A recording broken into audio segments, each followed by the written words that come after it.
ये थे हज़रत मौलाना मुफ्ती मोहम्मद असद कमाल साहब कासमी दामद बरकातुहुल आलिया, जो बहुत मुख्तसर वक्त में बड़ी कीमती बातें आपके सामने पेश किए। हज़रात अब आइए, जिस अजीम खतीब का आप हज़रात बड़ी शिद्दत के साथ इंतज़ार कर रहे हैं, वह हिंदुस्तान के मायनाज़ खतीब हमारे दरमियान तशरीफ़ रखते हैं। वो ऐसा खतीब है, जब हजरत के बयान का आगाज होता है, जब हजरत बोलना शुरू करते हैं तो सामईन को बहुत जल्द अपना बना लेते हैं और उनकी खिताबत में वो चाशनी है, वो मिठास है जो नौजवानों की दिलों में राज करने वाला खतीब है। वो खतीब हमारे दरमियान तशरीफ ला चुके हैं और मैं यूँ कहूँ कि हजरत वाला कुर्सी खिताबत पर भी तशरीफ ला चुके हैं, बैठ चुके हैं। इसलिए मैं हिंदुस्तान के उस मायनाज खतीब को आप हजरात के रूबरू पेश करना चाहता हूँ। खतीब बबाग मुकर्रिर ज़ीशान फादिल नौजवान हज़रत अक़दस मौलाना मोहम्मद ग़ुलाम मुस्तफ़ा साहब कासमी दामद बरकातुहुल आलिया, जो इस वक्त सूबे झारखंड की नुमाइंदगी कर रहे हैं, जिनकी शोहरत का डंका अल्हम्दुलिल्लाह, जिनकी खिताबत का डंका आज हर एक स्टेज में बज रहा है। अभी हमारे दरमियान स्टेज पर जलवा फरोज हो चुके हैं। इसलिए मैं सीधे सीधे ज़्यादा न कुछ कहते हुए मैं इन अशार के साथ हज़रत वाला का इस्तक़बाल करना चाहता हूँ कि बाअदब फिर अदब का मकाम आ रहा है, बाअदब फिर अदब का मकाम आ रहा है, फिर मोहम्मद का एक गुलाम आ रहा है।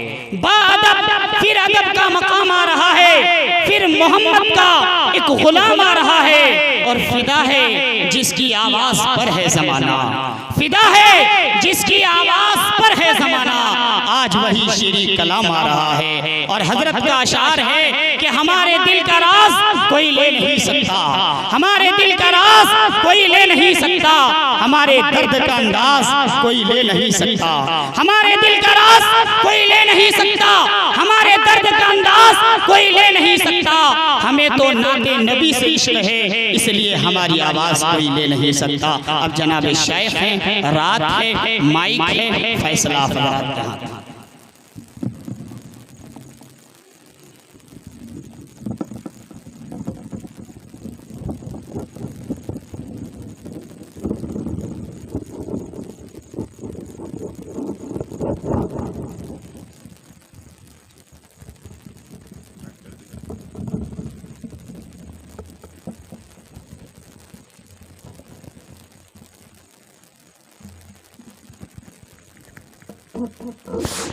अराकीन कमेटी से गुजारिश है कि कुर्सियां नहीं है, इसलिए डॉक्टर से गुजारिश है कि कुर्सियों का इंतजाम करें।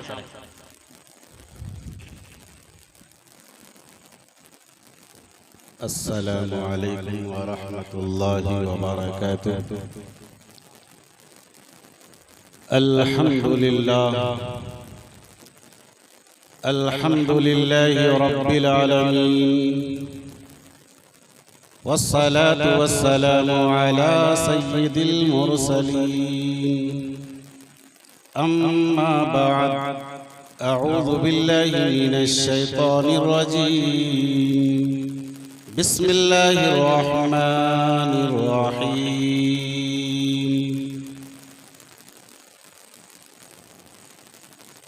वला तक़ूलू लिमन युक़तलु फ़ी सबीलिल्लाहि अमवात बल अहयाउन वलाकिन ला तशऊरून। सदक़ल्लाहुल अज़ीम। इन्नल्लाह व मलाइकतहु युसल्लूना अलन नबी या अय्युहल्लज़ीना आमनू सल्लु अलैहि व सल्लिमू तस्लीमा। दरूद पाक पढ़ लीजिए। अल्लाहुम्मा सल्लि अला मुहम्मद व अला आलि मुहम्मद कमा सल्लैता अला इब्राहीम व अला आलि इब्राहीम इन्नका हमीदुम मजीद।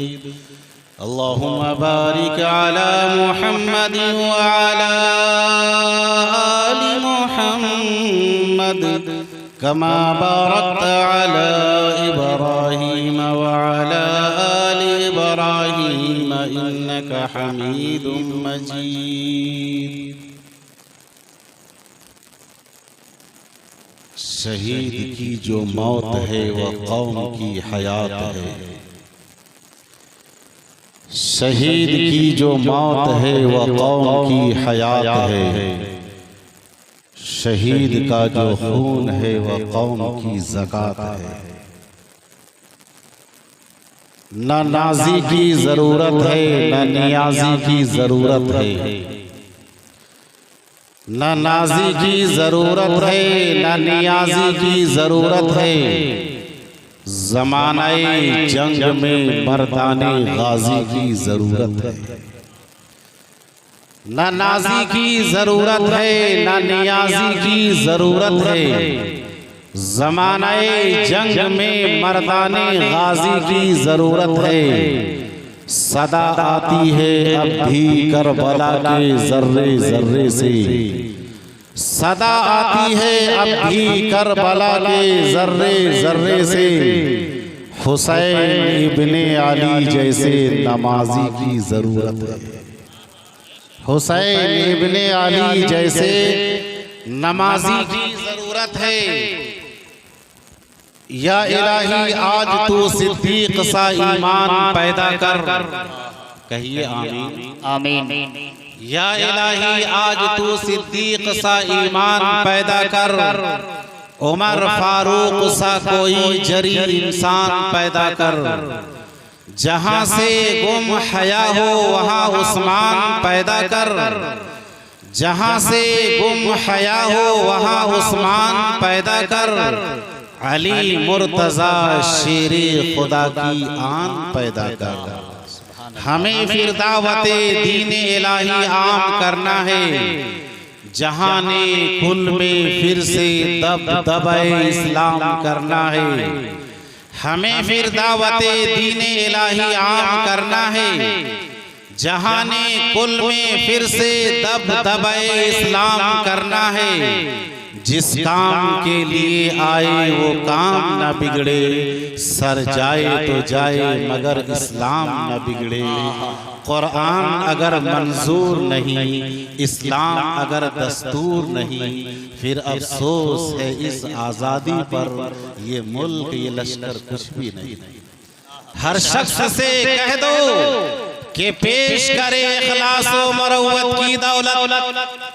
हर शख्स से कह दो कि पेश करे इखलास व मरवत की दौलत। किरदार से कौमें बनती हैं इनकार के चक्कर कुछ भी नहीं। मैं शेर हूँ शेरों की गुर्राहट नहीं जाती। मैदान करबला को जहन में रखेंगे आप हज़रात। मैं शेर हूँ शेरों की गुर्राहट नहीं जाती। मैं लहजा नर्म भी कर लूँ तो झुंझलाहट नहीं जाती। क्या यहाँ सुभान अल्लाह अवाम नहीं बोलते? माशाल्लाह अवाम बिल्कुल खामोश है। लग रहा है सब नियाज कर रहे हैं। दोबारा इरशाद। मैं शेर हूँ शेरों की गुर्राहट नहीं जाती। मैं लहजा नर्म भी कर लूं तो झुंझलाहट नहीं जाती। यजीदी भाग जाते हैं कटाकर जंग से उंगली। यजीदी भाग जाते हैं कटाकर जंग से उंगली। हुसैनी लड़ते रहते हैं जब तक कि गर्दन कट नहीं जाती। क्या कहने सुभान अल्लाह। हुसैनी लड़ते रहते हैं यजीदी भाग जाते हैं कटाकर जंग से उंगली। हुसैनी लड़ते रहते हैं जब तक कि गर्दन कट नहीं जाती। हजरात बावकार सदर इजलास हजरत हाफिज व कारी मोहम्मद नौमान साहब दामत बरकातुहुल आलिया जिनकी सदारत से आज का यह अज़ीमुश्शान मकामे शुहदाए इस्लाम कॉन्फ्रेंस मुनक़िद हो रहा है। और साथ ही साथ आज के जलसे के सरपरस्त मोहतरम उस्ताजुल उलमा हमारे बहुत ही करम फरमा हजरत अलहाज मुफ्ती मोहम्मद वसी अहमद साहब अल कासमी दामत बरकातुहुल आलिया उस्ताज़ हदीस मदरसा इस्लाहुल मुस्लिमीन सरकार डी जिला धनबाद। और आज के इस जलसे के कायदे मोहतरम मेरे रफीक़े आली मकाम है कि नहीं? अच्छा, मेरे रफीक़े आली मकाम हजरत अलहाज हजरत मौलाना मोहम्मद ताहा साहब अल मज़ाहिरी सुम्मल अल कासमी दामत बरकातुहुल आलिया, इमाम खतीब जामे मस्जिद व इमामुल ईदैन जंगलपुर। मजमा है भरपूर, गर्म है काफी, गर्मी है काफी, सबको किया है रंजू। हजरात, आप आज आने वाले मेहमान उलमाए किराम के खिताब को सुनेंगे। आज इस सरजमीन पर हमारे अजीज़े मुकर्रम हाफिज़ कारी नकीब इजलास नकीब झारखंड बहुत ही खूबसूरत लबो लहजे के साथ निकाबत का फरीज़ा अंजाम देने वाले हाफिज़ कारी मोहम्मद जाफ़र इस्लाही साहब, जो आज के जलसे की निकाबत और निज़ामत का फरीज़ा अंजाम दे रहे हैं, इनकी दावत पर आप हज़रात की खिदमत में हाज़िर हैं। उन्वान है मकामी शुहदाए इस्लाम व इस्लाहे माशरा कॉन्फ्रेंस। चलते चलाते आप हजरात के सामने इधर उधर न जाकर हासिले मुताला जो मेरे जहन में है, मैं वो आप हजरात के सामने पेश करता चलूं। बात अच्छी लग जाए आप हजरात को सुभान अल्लाह अल्हम्दुलिल्लाह अल्लाहु अकबर कहते चले जाएं। कुरान करीम के अंदर रब ताला ने इरशाद फरमाया, वला तक़ूलू लिमन युक़तलु फी सबीलिल्लाहि अमवात बल अहयाउ वलाकिन ला तशऊरून। कि जो अल्लाह के रास्ते में शहीद कर दिए गए उन्हें मुर्दा मत कहो। वला तक़ूलू लिमन युक़तलु फी सबीलिल्लाहि अमवात बल अहयाउ वलाकिन ला तशऊरून। बल्कि वो जिंदा है।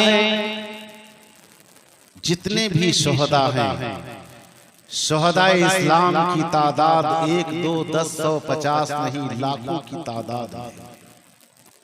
आइए मैं चंद शुहदाए इस्लाम का तज़किरा करूं। मैं आप हज़रात को ये बता देना चाहता हूं कि शहादत एक नेमत है, शहादत एक सआदत है। आक़ाए करीम अलैहिस्सलातु व तस्लीम ने इरशाद फरमाया कि वो शख्स मुसलमान नहीं हो सकता कि जिसके दिल में शहादत की तमन्ना ना हो। वो शख्स मुनाफिक होगा कि जो शहादत की तमन्ना ना रखता हो। वो शख्स मुसलमान नहीं हो सकता जो शहादत की तमन्ना ना रखता। कुरान की रोशनी में सबसे पहला मकाम नबूवत का है, दूसरा मकाम सदाकत का है, जो नबूवत का एक वस्फ है सदाकत, और तीसरा मकाम शहादत का है। नबूवत का सिलसिला बंद हो चुका है, नबूवत का सिलसिला खत्म हो चुका है। अब कोई नबी दूसरा आने वाला नहीं। मेरे आका आखिरी नबी है, जिसके मुताल्लिक अल्लाह के लाडले नबी ने इरशाद फरमाया, अना खातमुन नबिय्यीन वला नबिय्य बादी, कि मैं आखिरी नबी हूँ और मेरे बाद कोई दूसरा नबी अब आ नहीं सकता। तो नबूवत का सिलसिला बंद हो चुका है, लेकिन शहादत का सिलसिला क़यामत तक जारी है। अब आप अंदाजा लगा सकते हैं कि शहादत कितनी बड़ी नेमत है। हर इंसान, हर साहिबे ईमान, हर अहले ईमान शहादत की दौलत से सरफराज हो सकता है। शहादत क़यामत तक चलेगी, इसका सिलसिला क़यामत तक चलेगा। इसलिए हर इंसान के दिल के अंदर शहादत की तमन्ना मौजूद होना चाहिए। आइए मैं सबसे पहले शहादत की फजीलत और मकाम बताऊं। आक़ाए करीम अलैहिस्सलातु वस्सलाम ने इरशाद फरमाया, नबी पाक अलैहिस्सलातु वस्सलाम ने शहादत का मकाम व मर्तबा बताते हुए यहाँ तक के इरशाद फरमा दिया कि जब कोई अल्लाह के रास्ते में जिहाद करता है और जिहाद करते करते शहादत का जाम पीने लगता है तो एक वली का इंतकाल होता है, उसकी रूह को निकालने वाले मलकुल मौत होते हैं। और अगर कोई सहाबी का इंतकाल होता है उनके रूह को कब्ज करने वाले मलकुल मौत होते हैं। इसी तरीके से किसी नबी की रूह को निकालने का मौका आता है तो मलकुल मौत के जरिए रूह निकाली जाती है, लेकिन जब शहीद की रूह निकालने का मौका आता है तो रब ताला का फरमान बदल जाता है, रब ताला का हुक्म बदल जाता है और रब ताला फरमाते हैं कि मलकुल मौत यहाँ से जरा हट जा, ये बंदा मेरे नाम पे जान का नजराना पेश कर रहा है। अब मलकुल मौत इसकी रूह को ना निकालेगा बल्कि मैं खुद इसकी रूह को निकालूंगा। जब कोई शहीद शहादत का जाम पीता है उसकी रूह को मलकुल मौत नहीं निकालते हैं, हत्ता के नबी पाक अलैहिस्सलातु वस्सलाम जो सारी कायनात के रहबरो रहनुमा है, रहबरे आज़म है, रहमतुल लिल आलमीन है, राहतुल आशिकीन है, मुरादुल मुश्ताकीन है, उनकी रूह निकालने की जब बारी आती है तो मलकुल मौत के जरिए निकाली जाती है। लेकिन अल्लाह तबारक व तआला के लाडले नबी का फरमान है कि जब किसी शहीद की रूह निकालने का मौका आता है तो रब ताला खुद उसकी रूह को कब्ज करता है। अब शहीद का इंतकाल हो गया, हमारे मोहल्ले में पड़ोस में किसी का इंतकाल होता है, इंतकाल होने के बाद नमाज़े जनाजा अदा करने से पहले गुस्ल दिया जाता है, तजहीज़ व तकफीन की तैयारी की जाती है, उसको कफन में मलबूस किया जाता है। लेकिन आक़ाए करीम अलैहिस्सलाम ने इरशाद फरमाया कि अगर कोई अल्लाह के रास्ते में शहीद हो जाए उसे गुस्ल नहीं दिया जाएगा, उसे कफन नहीं दिया जाएगा, बल्कि उसे खून में लथपथ, उसी कपड़े में लथपथ उसे कब्र में डाल दिया जाएगा। अल्लाह का फरमान है मेरे बंदे को इसी हाल में डाल दिया जाए ताकि कल क़यामत के दिन इसी हाल में वो मुझसे मुलाकात करे, उसको गुस्ल नहीं दिया जाएगा, कफन नहीं दिया जाएगा, उसी पहने हुए कपड़े मलबूस कपड़े में दफन कर दिया जाएगा। ये है शहीद का मकाम।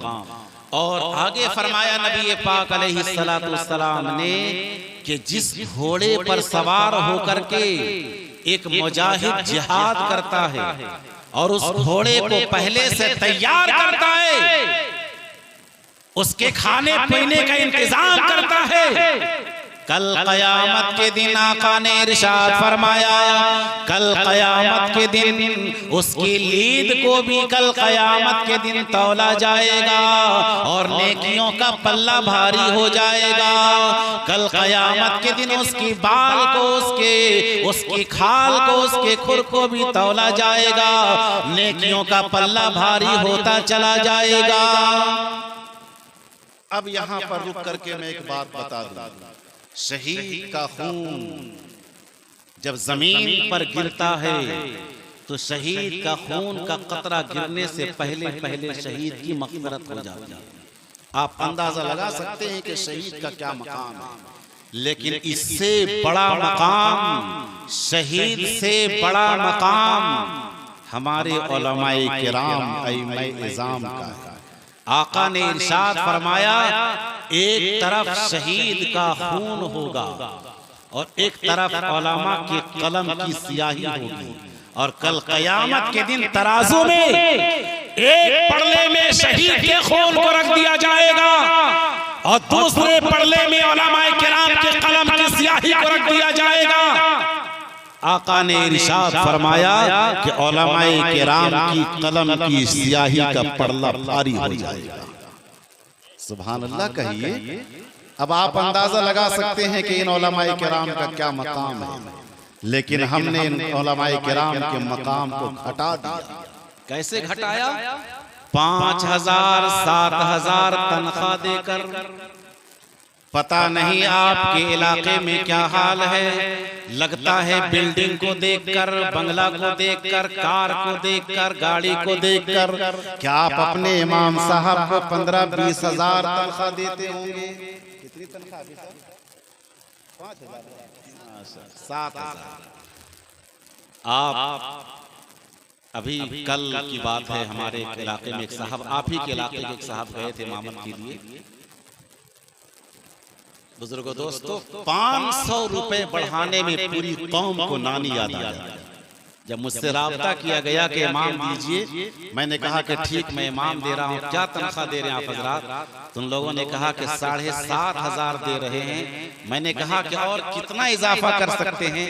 तो वहाँ के लोगों ने कहा कि हद से हद 500 और बढ़ा सकते हैं। इस कौम का अलमिया देखिए कि अपने इमाम को 8,000 और 5,000 और 7,000 देते हैं और सोचते हैं कि ये हमारा गुलाम। 8-10 हजार तनख्वाह देकर अपने उलमाए किराम की तौहीन करने वाले सुनो, ऊंची ऊंची बिल्डिंग लगे बनाने वाले कान खोल करके सुन लो, कल क़यामत का दिन होगा, महशर का मैदान होगा।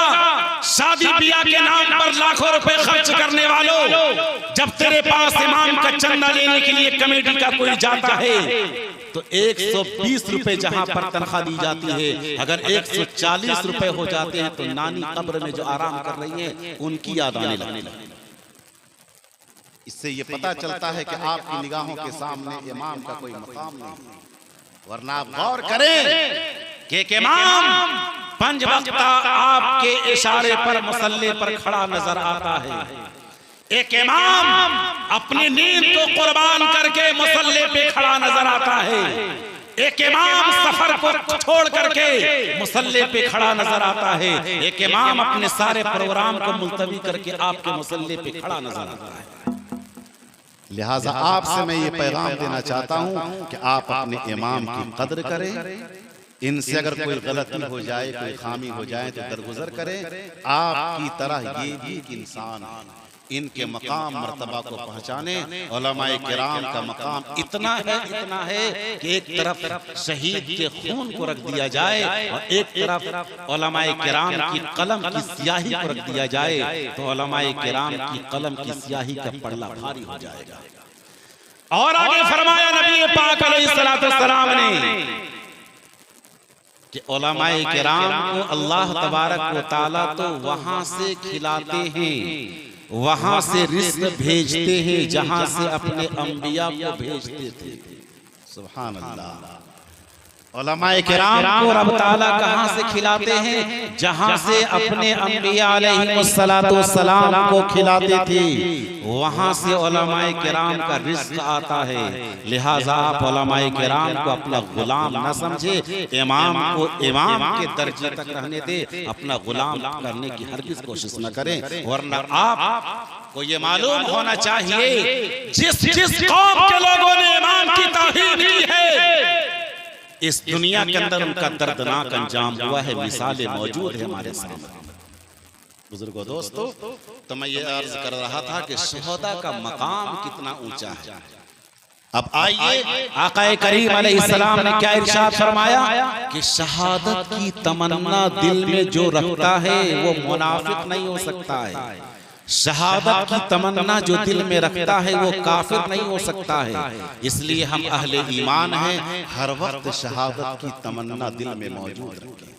आकाए करीम अलैहिस्सलाम ने अपने प्यारे सहाबा को कैसे तैयार किया, ऐसे तैयार किया कि सहाबाए किराम, नौजवान सहाबाए किराम की दूर की बात, छोटे छोटे बच्चे जो सहाबा के जमाने में, नबी के जमाने में छोटे छोटे बच्चे थे, उनके दिल के अंदर शौक़ शहादत का जज्बा इतना था कि आप तारीख का मुताला करेंगे तो दंग रह जाएंगे।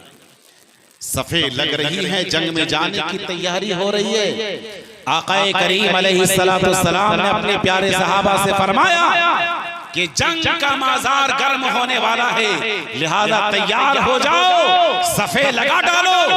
उसी दरमियान हजरत मुआज और मुअव्वज़ ये दोनों भाई, बड़ा भाई जंग के मैदान में जाने के लिए सफ में खड़ा है। छोटा भाई आया, आका के दरबार में अर्ज किया को मेरे प्यारे आका, मेरी दिली तमन्ना है कि मैं भी जंग में जाऊं, मैं भी जंग में जाऊं। आका ने फरमाया कि तू अभी छोटा बच्चा है, तू कैसे जा सकता है, तू वहां जाकर क्या करेगा, इजाजत तुझे नहीं मिलेगी। चुनांचे छोटे भाई ने कहा कि मेरा बड़ा भाई जा रहा है, उनसे कुश्ती करा दी जाए, अगर मैं जीत जाऊंगा तो क्या मुझे जंग में जाने की इजाजत मिल जाएगी। आप अंदाजा लगा लीजिए बच्चे का टारगेट क्या है, उसका निशाना क्या है। क्या किसी खेल के मैदान में जाने की तमन्ना जाहिर कर रहा है, या किसी मेले में जाने की तमन्ना जाहिर कर रहा है। आप उस बच्चे का टारगेट देखिए, वो मैदान जंग में जाने की तैयारी कर रहा है। कहा कि मेरे बड़े भाई से मुकाबला करा दीजिए, अगर मैं जीत जाऊंगा तो क्या आप मुझे जाने की इजाजत दे देंगे। आका ने फरमाया कि हाँ, अगर तू अपने बड़े भाई से जीत जाएगा तो मैं तुझे जंग में जाने की इजाजत दे दूंगा।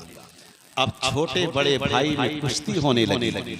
कुश्ती होते होते, कुश्ती होते होते छोटे भाई ने अपने बड़े भाई के कान में कह दिया, ऐ मेरे बड़े भाई तेरा तो काम बन चुका है, ऐ मेरे बड़े भाई तेरा तो काम बन चुका है, तेरा जाना जंग में मुकद्दर बन चुका है। अगर तू आज मुझसे हार जाएगा तो मेरा भी बेड़ा पार हो जाएगा, मुझे आका इजाजत दे देंगे। लिहाजा ऐ मेरे बड़े भाई तो भी आज मुझसे कश्ती में हार जा, अगर तू हार जाएगा तो नबी पाक अलैहिस्सलाम इजाजत दे देंगे। चुनांचे बड़ा भाई छोटे भाई से मोहब्बत करने वाला था, कुश्ती लड़ते लड़ते अपने छोटे भाई से हार जाए।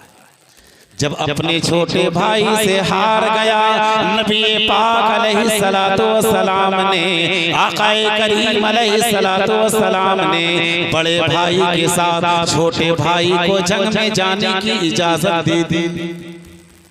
अब जंग में चले गए, ये दोनों छोटे बच्चे जंग में जाकर क्या करेंगे, लेकिन उन दोनों बच्चों का टारगेट देखिए। हजरत अब्दुर्रहमान इब्ने औफ से ये दोनों बच्चे जाकर के पूछते हैं, ऐ मेरे प्यारे सहाबी, ऐ मेरे प्यारे चचा जान, जरा ये बता दीजिए इस जंग के मैदान में अबू जहल कहाँ है और कौन है। इस जंग के मैदान में, इस जंग के मैदान में अबू जहल कहाँ है और कौन है। हजरत अब्दुर्रहमान इब्ने औफ ने फरमाया कि ऐ भतीजे, ऐ बच्चे, तू क्या करोगे, अब तू क्या करोगे अबू जहल को। उन दोनों बच्चों ने कहा कि मैंने सुना है कि मेरे आका को वो गाली देता है, मेरे आका को वो गाली देता है। मैं चाहता हूँ कि जो मेरे आका को गाली दे उसे ज़ेरे ज़मीन कर दिया जाए। चुनांचे हजरत अब्दुर्रहमान इब्ने औफ ने इशारा कर दिया। जंग के मैदान में हजरत अब्दुर्रहमान इब्ने औफ ने जब इशारा किया, उन दोनों बच्चों ने हजरत अब्दुर्रहमान इब्ने औफ के इशारा करने पर दोनों बच्चों ने अबू जहल पर एक बार की कातिलाना हमला किया और फौरन जहन्नम रसीद कर दिया। कैसा टारगेट था आप अंदाजा कर लीजिए। उन मासूम बच्चों के अंदर कैसी शौक़ शहादत थी आप अंदाजा कर सकते हैं। इसी शौक़ शहादत को लेते हुए ये तो बच्चों की शौक़ शहादत सामने आ गई, एक औरत की शौक़ शहादत को सामने दिया जाए। मदीना की सरजमीन है, जंग का बाजार गर्म होने वाला है। आकाए करीम अलैहिस्सलातु वस्सलाम ने अपने प्यारे सहाबा से फरमाया, क्या है मेरे प्यारे सहाबा, जंग में जाने की तैयारी कर ली जाए। चुनांचे सहाबाए किराम जंग में जाने की तैयारी करने लगे और हर घर में एक एक औरतें अपने अपने शौहर को, माँ अपने बेटे को जंग में जाने की तैयारी में मसरूफ हो गई। खवातीन घर की, हर घर की औरतें अपने शौहर को, अपने बेटे को जंग में जाने की तैयारी में मसरूफ हो गई। उसी दरमियान एक खातून अपने मासूम बच्चे को लेकर के टप टप आंसू बहा रही है और खुदा के दरबार में अर्ज कर रही है कि मेरे परवरदिगार, मेरा शौहर तो जंग में शहीद हो चुका, मेरा शौहर तो जंग में शहीद हो चुका, मेरे पास जंग के मैदान में भेजने के लिए कुछ नहीं है। टप टप आंसू बहा रही है। इसी दरमियान उस मासूम बच्चे को लेकर आका की खिदमत में तशरीफ ले आती। जब आका के दरबार में आई वो खातून, फरमाया कि मेरे प्यारे आका, आप अपने प्यारे सहाबाए किराम के साथ जंग के मैदान में जा रहे हैं, लिहाजा जाते जाते मेरे मासूम बच्चे को जंग के मैदान में लेकर चले जाएं। आका ने फरमाया ये मासूम बच्चा वहां जाकर क्या करेगा, ये मासूम बच्चा वहां जाकर क्या करेगा। वो खातून ने कहा कि मेरे प्यारे आका, इस बच्चे को आप अपने साथ लेकर चले जाएं, दुश्मन की जानिब से तीरों तलवार की वार आएगी, आप इसे ढाल बना लेना, आप इसे ढाल बना लेना, दुश्मन की जानिब से तीरों तलवार की वार आएगी, मेरे बच्चे को ढाल बना लेना, मेरे बच्चे को ढाल बना लेना, तीरों तलवार की वार आएगी, मेरे बच्चे पे तीरों तलवार की वार लग जाएगी, ओ मेरे प्यारे आका, आपकी जान बच जाएगी, मेरा बच्चा शहीद हो जाएगा, कल कयामत के दिन मैं शहीद की मां कहलाऊंगा, कल कयामत के दिन मैं शहीद की मां कहलाऊंगा, कल कयामत के दिन मैं शहीद की मां कहलाऊंगी। आप अंदाजा लगा सकते हैं कि शौक़ शहादत कितनी बड़ी बड़ी। इसलिए हम भी अपने दिल के अंदर शौक़ शहादत की तमन्ना रखें, शौक़ शहादत की तमन्ना रखें। ईमान का कलमा पढ़ लेने के बाद जिस अहले ईमान के अंदर शौक़ शहादत का जज्बा ना हो वो मुनाफिक होता है, वो कुफ्र के दहाने तक पहुंचने का डर हो सकता है। इसलिए आप हज़रात शौक़ शहादत की तमन्ना रखें। मालिक इब्न सिनान अल बिदाया वन निहाया के अंदर एक अजीब वाक़या लिखा है। अल बिदाया वन निहाया, मालिक इब्न सिनान जो हर वक्त हुजूर के खिलाफ तलवार चमकाता था, एक मौका ऐसा आया कि मालिक इब्न सिनान की अम्मी जान ने आका के दरबार में आकर के अर्ज किया कि ओ मेरे प्यारे आका, मेरा बेटा आपके खिलाफ हर वक्त तलवार चमकाता है, आप मेरे बेटे के हक में दुआ फरमा दीजिए।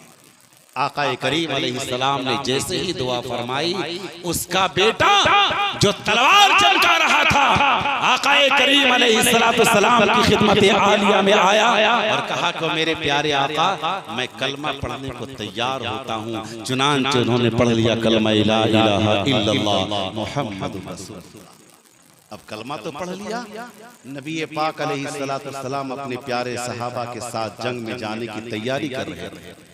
अभी थोड़ी पहले मालिक इब्न सिनान जो हुजूर के खिलाफ तलवार को चमका रहा था, अब वो कहता है कि मेरे प्यारे आका, मैं आपके साथ जंग में जाना चाहता हूँ। शौक़ शहादत जैसे ही ईमान का कलमा दिल में जागुज़ी हुआ, शौक़ शहादत जाग उठा, फौरन ईमान से दूर था, कलमे से दूर था, तो हुजूर के खिलाफ तलवार को चमकाता था, लेकिन जैसे ही ईमान का कलमा पड़ा, दिल में शौक़ शहादत का जज्बा आ गया, शहादत का जज्बा आ गया। अब क्या कहा, ओ मेरे प्यारे आका, मैं भी आपके साथ जंग में जाना चाहता हूँ। आका ने फरमाया कि चलो। जंग में चले गए, मैदान कारज़ार गर्म होता है, लड़ते लड़ते मालिक इब्न सिनान जंग में शहीद हो गए। ये बहुत ही दर्दनाक वाक़या आप सुने, लड़ते लड़ते जंग में शहीद हो गए। कुछ दिनों के बाद सहाबाए किराम जंग से वापस होने लगे। दरवाजे पर औरतें खड़ी हैं, अपने शौहर का इंतजार, अपने भाइयों का इंतजार, अपने बेटों का इंतजार कर रही हैं।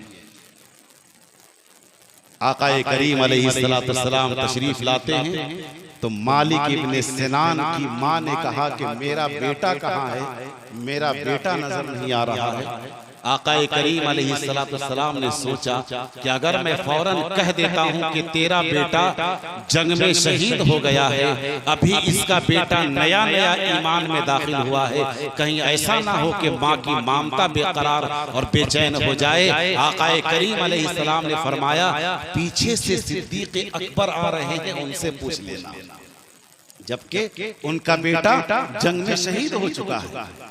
लेकिन आका ने क्या फरमाया कि पीछे से सिद्दीक अकबर आ रहे हैं, उनसे पूछ लेना। थोड़ी देर के बाद दूसरे सहाबी से मुलाकात होती है तो मालिक इब्न सिनान की मां ने कहा कि सारे लोग आ रहे हैं, मेरा बेटा नजर नहीं आ रहा है। उस वक्त सहाबी ने फरमाया कि आकाए करीम अलैहिस्सलाम ने क्या फरमाया? तो मालिक इब्न सिनान की मां ने कहा कि हुजूर ने फरमाया पीछे से सिद्दीक अकबर आ रहे हैं, उनसे पूछ लेना। तो उस सहाबी ने भी कहा कि पीछे से सिद्दीक अकबर आ रहे हैं, उनसे पूछ लेना। जबकि उस सहाबी को भी मालूम था कि मालिक इब्न सिनान इस बूढ़ी माई का बेटा जंग में शहीद हो चुका है, जंग में शहीद हो चुका है। अब थोड़ी देर के बाद सैयदना सिद्दीक अकबर रज़ी अल्लाह तआला अन्हु तशरीफ लाए तो बूढ़ी माई से मुलाकात हो गई। बूढ़ी माई ने फरमाया, ऐ सिद्दीक अकबर, सारे लोग आते चले गए, मेरा बेटा नजर नहीं आ रहा है, मेरा बेटा कहाँ चला गया? तो मालिक इब्न सिनान की माई से सिद्दीक अकबर ने फरमाया कि हुजूर पाक अलैहिस्सलाम ने क्या फरमाया? तो उन्होंने फरमाया कि पीछे से सिद्दीक अकबर आ रहे हैं, उनसे पूछ लेना। जबकि सबको पता था कि मालिक इब्न सिनान जंग में शहीद हो चुका है। तो हजरत सिद्दीक अकबर ने फरमाया कि हुजूर ने क्या फरमाया? फरमान जारी किया कि आका का फरमान ये है कि सिद्दीक अकबर आ रहे हैं, उनसे पूछ लेना। अब सिद्दीक अकबर ने आओ देखा ना ताओ, उन्होंने फरमा दिया, ऐ बूढ़ी अम्मी जान, सब्र कर, तेरा बेटा पीछे से आ रहा है। अल्लाह, जबकि उसका बेटा जंग में शहीद हो चुका है, लेकिन सैयदना सिद्दीक अकबर ने फरमा दिया कि अम्मी जान सब्र कर, तेरा बेटा पीछे से आ रहा है। इस जुमले को तो कह दिया सैयदना सिद्दीक अकबर ने। मस्जिद नबवी में नबी पाक अलैहिस्सलाम बैठ करके खुतबा दे रहे हैं। मस्जिद नबवी के दरवाजे में सिद्दीक अकबर जाकर बैठ गए। कभी रुखे मुस्तफा को देखते हैं और कभी पीछे मुड़ करके देखते हैं और कहते हैं कि या अल्लाह, ये मैंने क्या किया? अब दुआ करते हैं, ऐ मेरे परवरदिगार, तू हजरत ईसा अलैहिस्सलाम के लिए मुर्दे को जिंदा कर सकता है। ऐ मेरे परवरदिगार, तू हजरत मूसा अलैहिस्सलाम के लिए मुर्दे को जिंदा कर सकता है, तो मेरे लिए कल क़यामत के दिन मुझे रुसवा न करना नबी के दरबार में। मेरे लिए मालिक इब्न सिनान इस बूढ़ी माई के बेटे को जिंदा कर, मालिक इब्न सिनान के बेटे को जिंदा कर दे। अब थोड़ी देर के बाद मालिक इब्न सिनान और उसकी बूढ़ी माई कशा कशा नबी के दरबार में आ रहे हैं। हुजूर पाक अलैहिस्सलाम खुतबा दे रहे हैं। आकाए करीम अलैहिस्सलाम की निगाह नबुवत बाहर की जानिब है। क्या देखते हैं, क्या देखते हैं कि हुजूर पाक अलैहिस्सलाम क्या देखते हैं कि उन बूढ़ी माई का बेटा मालिक इब्न सिनान और बूढ़ी माई कशा कशा आ रहे हैं। अब आकाए करीम अलैहिस्सलाम सोचने लगे कि अरे इसका बेटा तो जंग में शहीद हो गया, आखिर ये जिंदा होकर के वापस कैसे आ रहा है? सैयदुल मलाइका हजरत जिब्रील अलैहिस्सलाम तशरीफ ले आए और रब ताला ने फरमाया कि ऐ सैयदुल मलाइका हजरत जिब्रील, जाओ मेरे महबूब के दरबार में और मेरे महबूब को ये पैगाम सुना दो, मेरे महबूब को ये पैगाम सुना दो कि बूढ़ी माई ने जो सब्र किया है, इस बूढ़ी माई की बरकत से और सैयदना सिद्दीक अकबर की जबान से निकले हुए बोल को सच्चा साबित करने के लिए रब ताला ने बूढ़ी माई के बेटे मालिक इब्न सिनान को दोबारा जिंदा कर दिया।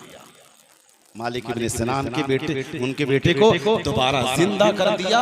तो जब शौक़े शहादत किसी के अंदर होता है तो इंसान दुनिया से पर्दा कर भी जाता है, वो हमेशा जिंदा-ए जावेद रहता है। उसी को शायर कहता है कि रोए वो जो मुनकिर हैं हयाते शुहदा की, हम जिंदा-ए जावेद का मातम नहीं करते, हम जिंदा-ए जावेद का मातम नहीं करते। तो बुजुर्गो दोस्तों, ये शौक़े शहादत हमारे दिल में आनी चाहिए, हर वक्त अपने दिल के अंदर जज्बा रहना चाहिए। इसी शौक़े शहादत को लेकर सैयदना हजरत उमर फारूक मदीना की सरजमीन में दुआएं करते हैं और अर्ज करते हैं कि मेरे परवरदिगार अल्लाहुम्मा रज़ुक़नी शहादतन फी सबीलिक व वफ़ातन फी बलदी रसूलिक।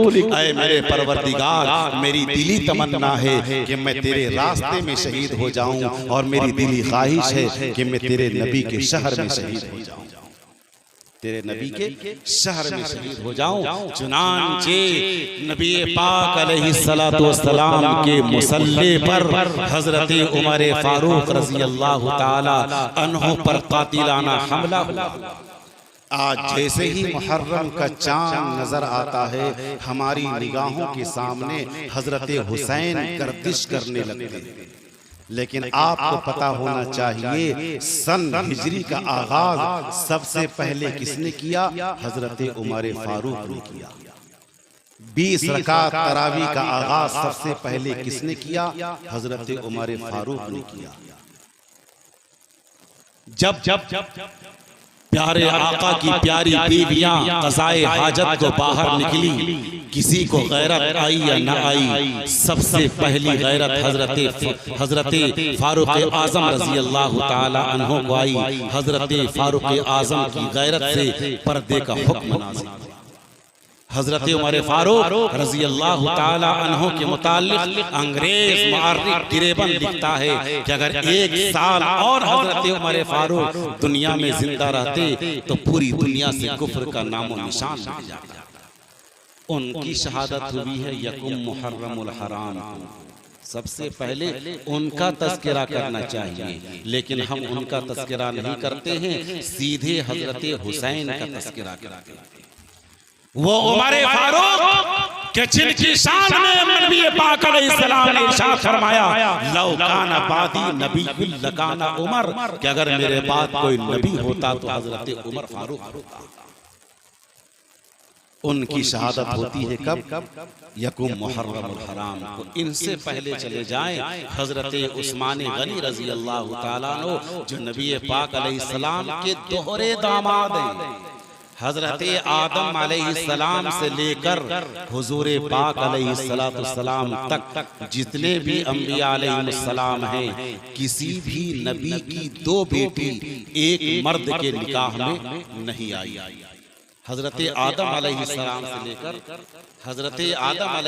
से लेकर हुजूर पाक अलैहिस्सलाम तक किसी भी नबी की 2 बेटी एक मर्द के निकाह में नहीं आई। ये मकाम मिला है हजरत उस्मान गनी रज़ी अल्लाह ताला अन्हु को कि हुजूर पाक अलैहिस्सलाम की 2 बेटियां आपके निकाह में आई। जब आपकी बेटी हजरत रुक़ैया रज़ी अल्लाह ताला अन्हा का इंतकाल हो गया, कौन उस्मान कि जिस उस्मान के मुताल्लिक़ नबी अकरम अलैहिस्सलाम ने इरशाद फरमाया, लिकुल्लि नबिय्यिन रफ़ीक़ुन व रफ़ीक़ी फ़िल जन्नति उस्मान, कि जन्नत में हर नबी का एक साथी होगा और मोहम्मद मुस्तफ़ा का साथी जन्नत में हजरत उस्मान। वो उस्मान कि जिस उस्मान को देखकर खुदा के फरिश्ते भी हया करते हैं, वो उस्मान कि जिस उस्मान के निकाह में नबी पाक अलैहिस्सलाम की 2 बेटियां आई। जब हजरत रुक़ैया रज़ी अल्लाह ताला अन्हा का इंतकाल हो गया, नबी पाक अलैहिस्सलाम को पता चला, आका तशरीफ लाए, फरमाया, ए उस्मान तू क्यों रो रहा है? हजरत उस्मान गनी रो रहे हैं। फरमाया कि उस्मान तू क्यों रो रहा है? उस वक्त हजरत उस्मान गनी ने फरमाया, ओ मेरे प्यारे आका, मैं इस गम में नहीं रो रहा कि आज मेरी बीवी का इंतकाल हो गया। मैं इस गम में नहीं रो रहा कि आज मेरी बीवी का इंतकाल हो गया, बल्कि मैं इस गम में रो रहा हूँ कि आज मेरा घर मोहम्मद मुस्तफ़ा की बेटी से खाली हो गया। आका ने फरमाया कि उस्मान तुझे मेरी बेटी से इतनी मोहब्बत, जा मैं अपनी तीसरी बेटी उम्मे कुलसूम को तेरे निकाह में देता हूँ। चुनांचे हजरत उम्मे कुलसूम को निकाह में दे दिया गया। उनके साथ भी जिंदगी ने वफा नहीं की। हजरत उम्मे कुलसूम रज़ी अल्लाह ताला अन्हा का इंतकाल हो गया। हजरत उस्मान गनी कोने में बैठ करके आंसू बहा रहे हैं। आका को पता चला, तशरीफ लाए और फरमाया कि उस्मान आज क्यों रो रहा है? किस चीज ने तुझे रोने पर मजबूर कर दिया?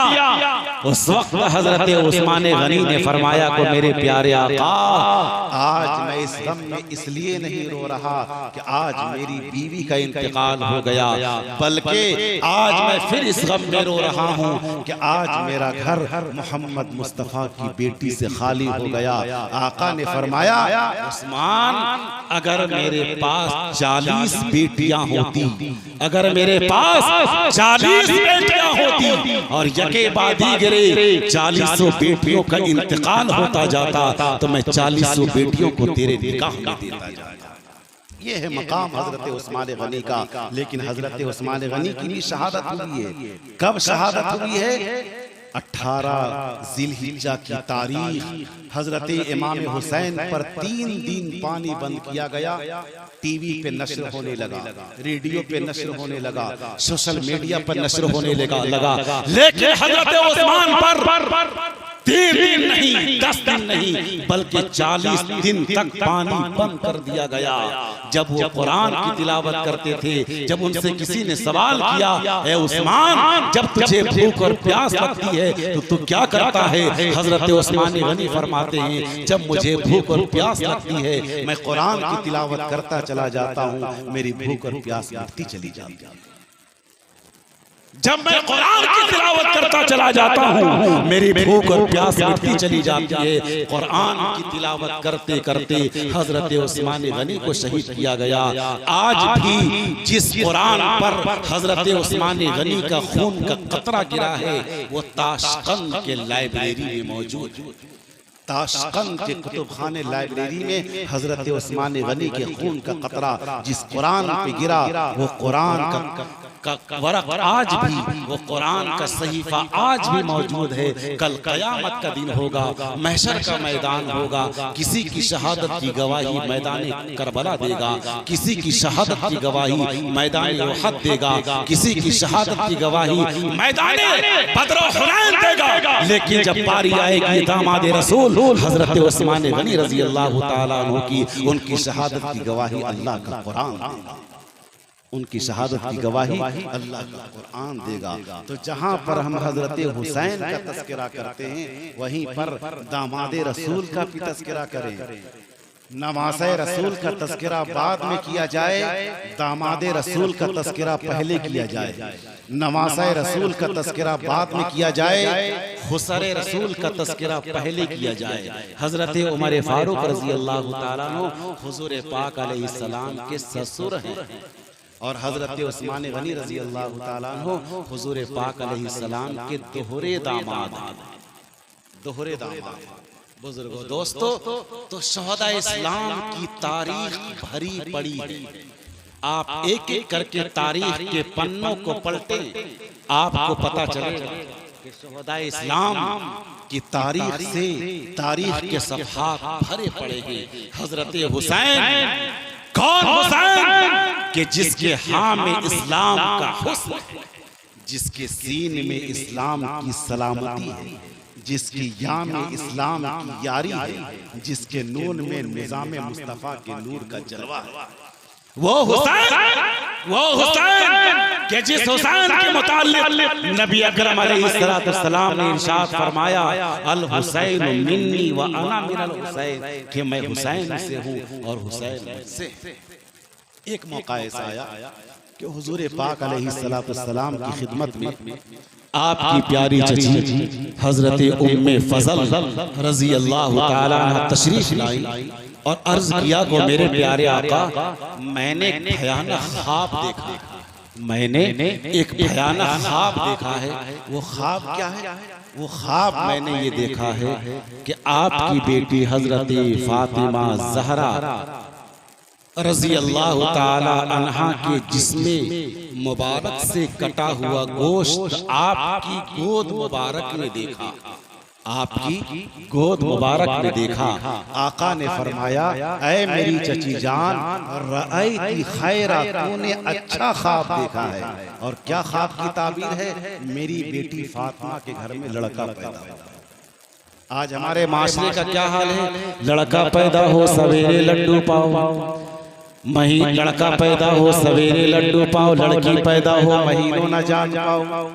ऐसा होता है कि नहीं? लड़का पैदा होता है, सुबह सुबह इमाम साहब के पास मिठाई का डब्बा, इमाम साहब मेरे घर में बेटा पैदा हुआ है माशाअल्लाह। और जब बेटी पैदा होगी तो सवा महीना जो हमारे देहात में चलता है, सवा महीना के बाद जब मिलाद का प्रोग्राम करेंगे तो आकर इमाम साहब से कहेंगे इमाम साहब घर में मिलाद कर दीजिए, घर में बेटी पैदा होगी। तो हमारे माशरे का क्या हाल है कि लड़का पैदा हो सवेरे लड्डू पाओ, लड़की पैदा हो महीनों ना जान पाओ। ये हमारे माशरे का हाल है। आका ने फरमाया, जबकि बेटी का मकाम बहुत ज्यादा है, आका ने फरमाया कि जिनके पास 3 बेटी वो जन्नती है। एक सहाबी खड़े हो गए और फरमाया को मेरे प्यारे आका, मेरे पास 2 बेटी है, मेरा क्या होगा? आका ने फरमाया कि तू भी जन्नती। दूसरे सहाबी खड़े हो गए और फरमाया को मेरे प्यारे आका, मेरे पास 1 बेटी है, मेरा क्या होगा? आका ने फरमाया कि तू भी जन्नती है। एक सहाबी खड़े हो गए और फरमाया को मेरे प्यारे आका, आपने फरमा दिया कि जिनके पास 3 बेटी वो जन्नती, जिनके पास 2 बेटी वो जन्नती, जिनके पास 1 बेटी वो जन्नती। लेकिन ओ मेरे प्यारे आका, मेरे पास 1 भी बेटी नहीं है, मेरा क्या होगा? मेरे पास 1 भी बेटी नहीं है, मेरा क्या होगा? आका ने फरमाया कि क्या तेरे दिल के अंदर बेटी की तमन्ना है? क्या तेरे दिल के अंदर बेटी की तमन्ना है? साहबी रसूल ने फरमाया, जी या रसूल अल्लाह, मेरे दिल के अंदर बेटी की तमन्ना मौजूद है। आका ने फरमाया कि जा बेटी अगरचे तेरे पास नहीं है, लेकिन बेटी की तमन्ना की वजह से तू भी जन्नती है। बेटी की तमन्ना की वजह से तू भी जन्नती है। हजरत मूसा अलैहिस्सलाम कोहे तूर पर गए, रब ताला से हम कलाम हुए, रब ताला से फरमाया क्या है मेरे परवरदिगार, जब तू अपने बंदे से खुश होता है तो उनके साथ क्या मामला करता है? रब ताला ने फरमाया कि जब मैं अपने बंदे से खुश होता हूँ तो आसमान से रहमत की बारिश नाज़िल कर देता हूँ। आज अल्लाह तबारक व तआला हमसे नाराज है। आज देखिए कहीं पर इतनी बारिश के सैलाब आ चुके हैं और कहीं पर इतनी बारिश, बिल्कुल बारिश नहीं है कि हालात लोगों के खराब होते चले जा रहे हैं। अल्लाह के लाडले नबी, अल्लाह के पैगंबर हजरत मूसा अलैहिस्सलाम ने रब ताला से फरमाया क्या है मेरे परवरदिगार, जब तू अपने बंदे से खुश होता है तो उनके साथ क्या मामला करता है? रब ताला ने फरमाया कि जब मैं अपने बंदे से खुश होता हूँ आसमान से रहमत की बारिश नाज़िल कर देता हूँ। आगे हजरत मूसा अलैहिस्सलाम ने फरमाया, ऐ मेरे परवरदिगार, जब तू अपने बंदे से और ज्यादा खुश होता है तो उनके साथ क्या मामला करता है?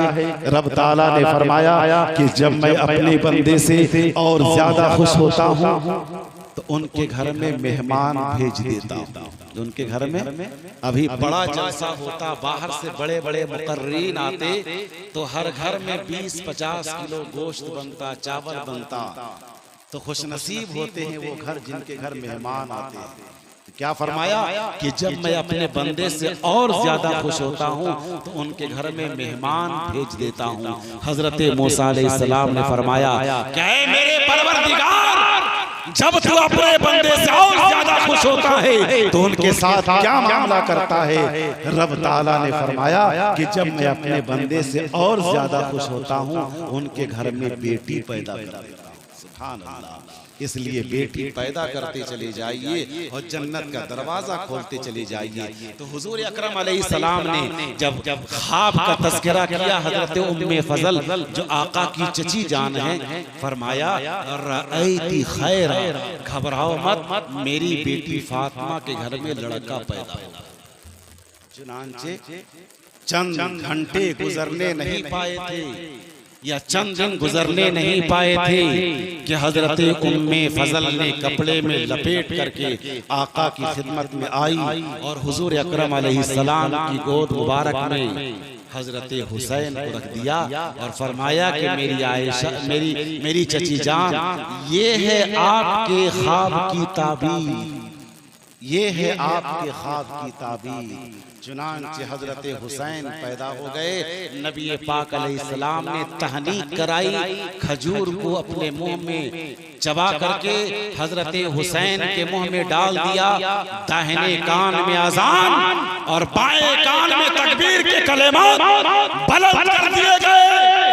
अब यहाँ पर रुक करके मैं ये बता देना चाहता हूँ कि जिनके कान में सबसे पहले सदाए नबूवत टकराई हो, जिनके कान में सबसे पहले नबी पाक अलैहिस्सलाम के ज़बान मुबारक से निकले हुए बोल टकराए हो, अज़ान के कलमात टकराए हो, क्या मैदान करबला में उसकी नमाज कज़ा हो सकती है? हरगिज़ कज़ा नहीं हो सकती है। न मस्जिद में, न मंदिर में, न बैतुल्लाह की दीवारों के साए में नमाज इश्क अदा होती है तलवारों के साए में। नमाज इश्क अदा होती है तलवारों के साए में। वो हुसैन कि हुजूर अकरम अलैहिस्सलाम मस्जिद नबवी में बैठ करके खुतबा इरशाद फरमा रहे हैं। अस्कत पादरी आया, आका ने फरमाया कि लोगों मेरी मानो, मैं अल्लाह का रसूल हूँ। उतबा ने कहा कि मैं नहीं मानता, शैबा ने कहा कि मैं नहीं मानता, अबू जहल ने कहा कि मैं नहीं मानता, अबू लहब ने कहा कि मैं नहीं मानता। आका ने फरमाया कि मेरे परवरदिगार यहाँ तो कोई मानता ही नहीं है। अल्लाह ने फरमाया ऐ मेरे महबूब तू मुझे मान, मैं तुझे मानूंगा। ऐ मेरे महबूब तू मुझे मान, मैं तुझे मानूंगा। तू मुझे ला इलाहा इल्लल्लाह कह दे, मैं तुझे मोहम्मद रसूलुल्लाह कह दे। तू मुझे ला इलाहा इल्लल्लाह कह दे, मैं तुझे मोहम्मद रसूलुल्लाह कह दूं। सामने अस्कत पादरी ने ऐलान किया कि मैं आपको नबी नहीं मानता। अगर आप अल्लाह के नबी हैं तो आप अपने बच्चों को लेकर के आए और मुबाहला करें, पहाड़ पे चढ़ जाएं, अपने बच्चों को आप लेकर के कूद जाएं। मैं अपने बच्चों को लेकर के कूद जाता हूं। जो बच जाएगा उसका दीन हक है, जो मर जाएगा उसका दीन बातिल है। मिंबरे रिसालत से नबी पाक अलैहिस्सलाम सीधे उतरते हैं और अपनी बेटी फातिमा के घर तशरीफ लाते हैं। अपनी बेटी फातिमा के घर तशरीफ लाते हैं और फरमाते हैं ऐनल हसन, कहाँ है हसन? नाना जान हाजिर हूँ। ऐनल हुसैन, कहाँ है हुसैन? नाना जान हाजिर हूँ। कहाँ है बेटी फातिमा? अब्बा हुजूर हाजिर हूँ। कहाँ है दामाद अली? अब्बा हुजूर हाजिर हूँ। कहा कि आ जाओ मेरी मुज़म्मिल वाली चादर में आ जाओ। दाहिने हाथ में हजरत हसन को पकड़ा, बाएं उंगली से हजरत हुसैन को पकड़ा, मुज़म्मिल वाली चादर में छिपाया और पहाड़ पे चढ़ गए। पहाड़ पे चढ़ गए।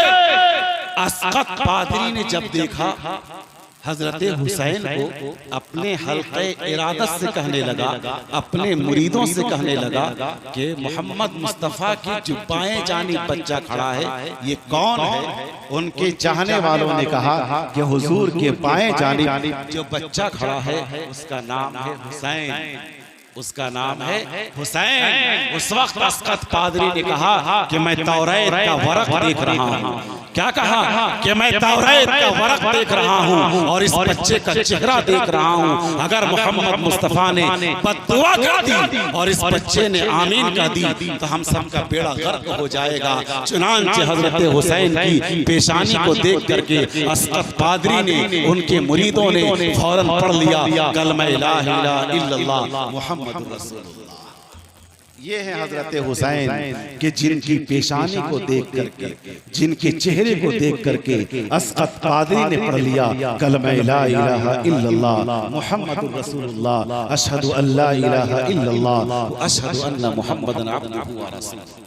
वो हुसैन कि जिस हुसैन से आका ने इतना प्यार किया, जब बाहर बारिश होती हजरत हुसैन बाहर खेलते, हजरत हुसैन के ऊपर बारिश के कतरात आते, अपनी बेटी हजरत फातिमा से फरमाते ऐ मेरी बेटी फातिमा, हजरत हुसैन पर बारिश के कतरात पड़ते हैं, उन पर बारिश के कतरात पड़ने ना दिया जाए, इसलिए कि उन पर जब बारिश के कतरात पड़ते हैं तो मोहम्मद मुस्तफ़ा को तकलीफ होती है, मोहम्मद मुस्तफ़ा को तकलीफ होती है।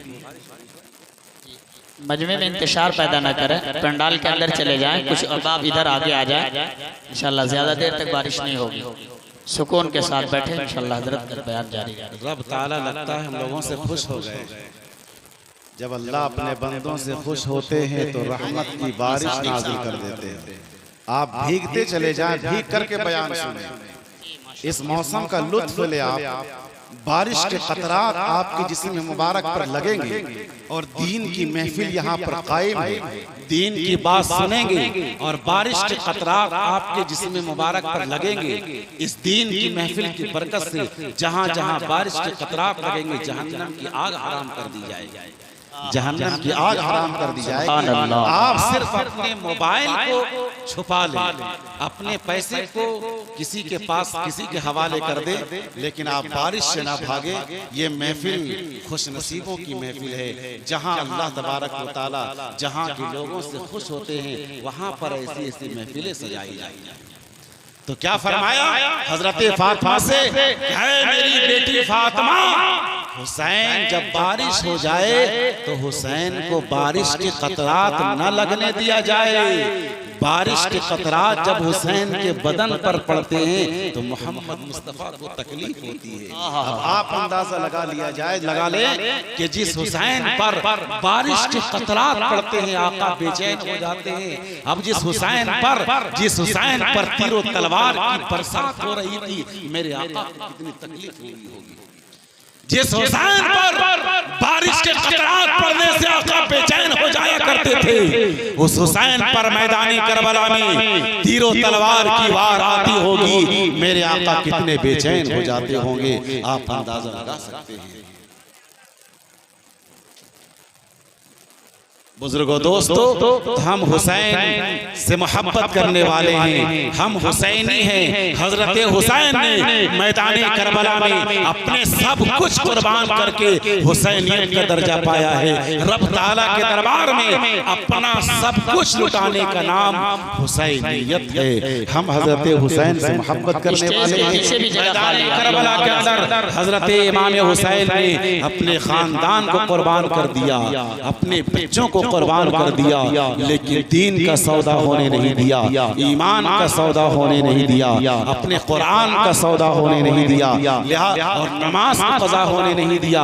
लिहाजा हम हज़रात नमाजों की पाबंदी करें, अपने दिल के अंदर शौक़ शहादत का जज्बा रखें। हम सहाबाए किराम और औलियाए इज़ाम बुज़ुर्गाने दीन हुज़ूर पाक अलैहिस्सलाम के नक्शे कदम पे चले, नमाजों का खुसूसियत से एहतमाम करें, कुरान की तिलावत अपने अंदर लाएं। और मैं अपनी माँ बहनों को ये पैगाम देना चाहता हूँ कि जिस हुसैन की माँ हजरत फातिमा ज़हरा रज़ी अल्लाह ताला अन्हा ने, जिस हुसैन की माँ हजरत फातिमा ज़हरा रज़ी अल्लाह ताला अन्हा ने अपनी बेटी की तरबियत फरमाई है, वो फातिमा कि जिन्होंने अपने प्यारे शौहर हजरत अली मुर्तज़ा रज़ी अल्लाह ताला अन्हा से, हजरत अली मुर्तज़ा रज़ी अल्लाह ताला अन्हु से इस दुनिया से जाते जाते फरमाया था, क्या है मेरे प्यारे शौहर अली, अगर मेरा इंतकाल दिन में हो जाए तो मेरे जनाजे को रात में लेके चलना, ताकि मेरे जनाजे पर भी किसी की नजर न पड़ने पाए।